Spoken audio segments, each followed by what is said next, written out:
and welcome back to the Calm and Connected podcast. Today I'm going to be talking to you about one of the favorite products that I've created, which is the Coping Cue Cards Discovery Deck. People absolutely think that these card decks are gorgeous, they're beautifully illustrated, that sort of thing. I took these cards to the Chicago Toy and Game Fair. So I actually roped my sister into coming with me, and we had a great weekend. We worked hard and we played hard. And it was interesting because this was the first opportunity I really had to see people interacting with the Discovery Deck. And what was interesting is that when I saw teachers or counselors, they would come up and say, "These are great, these are amazing, oh my gosh, I totally need to use these in my classroom or with the clients that I see." Parents would come up and say, "These are gorgeous, now how do I use them?" And so that really led me to really understand that parents didn't really quite get how to use the card deck. So I wanted to create a video and let you know how exactly to use the card deck.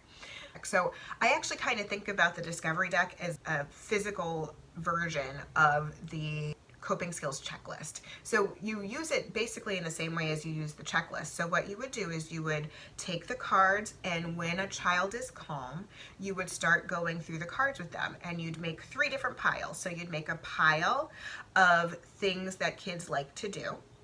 You would make a pile of things that kids don't like to do, things that they've tried and they know they don't like them. That's the second pile.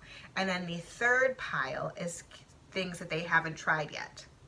So you have these 3 piles, and when you look at that first pile, things that they like to do, that pile is really important. That pile is their current coping skills, the skills that they already have, that they already know are things that they like to do, and they can use those strategies to help themselves when they are having bigger emotions. If they're feeling anxious, if they're feeling stressed, if they're feeling worried, they can use those skills at that time.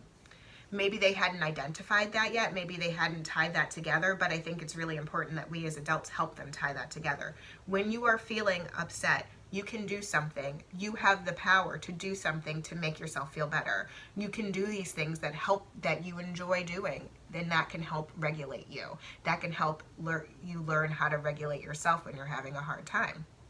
The next category you should look at is things that they haven't tried yet, things that they're not sure if they work or not. So this is also a really powerful deck of cards that they've set aside. So the way that you can use these cards is to start practicing and trying new coping skills to expand their coping skills toolbox. So you think about they've never tried yoga maybe, and maybe you want to have them try yoga for a few days in a row.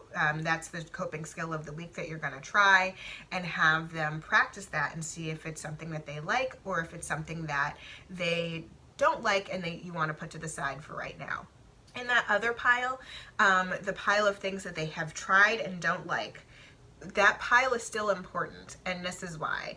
Because sometimes what works now as a coping skill will not work later, and what you may have thought was something that you didn't like may be something that you come back to later on in life, and you really decide that that's something that you really do like and enjoy. They're not effective coping skills that will never work for them. It's just something that is not working for them right now. So I use myself as a perfect example.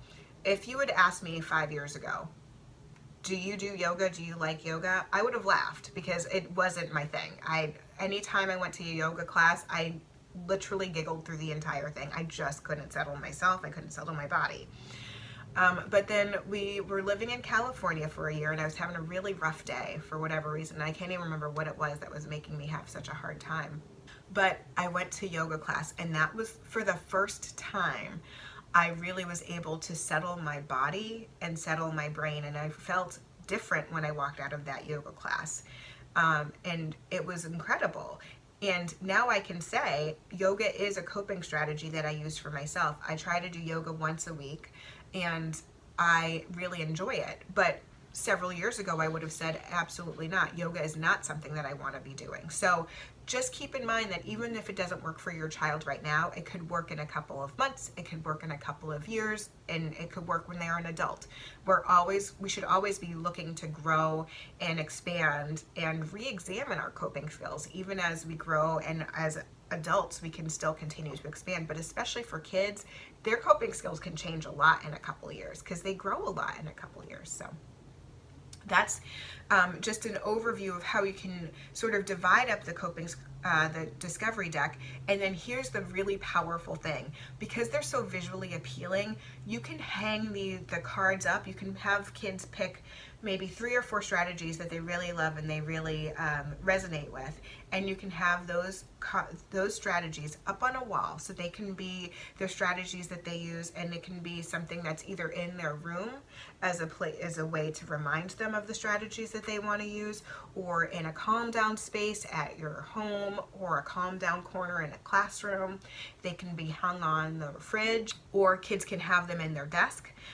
So if a particular kid is struggling and they need some visuals, they can have them in their desk, and that can be the visual that they point to in their desk, so that it helps them use their strategies and identify and use their strategies in the classroom. So it can be something that can be useful at home and at school.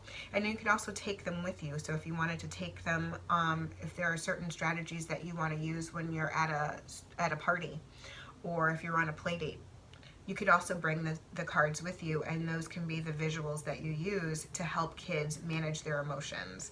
So I hope that gives you a little bit better of an understanding of how to use the Discovery Deck. Feel free to contact me, and if you have any other further ideas about ways that you can use the Discovery Deck. Lots of people have used it in lots of different ways, so I'd love to hear from you about the way that you use the Discovery Deck, so feel free to contact me.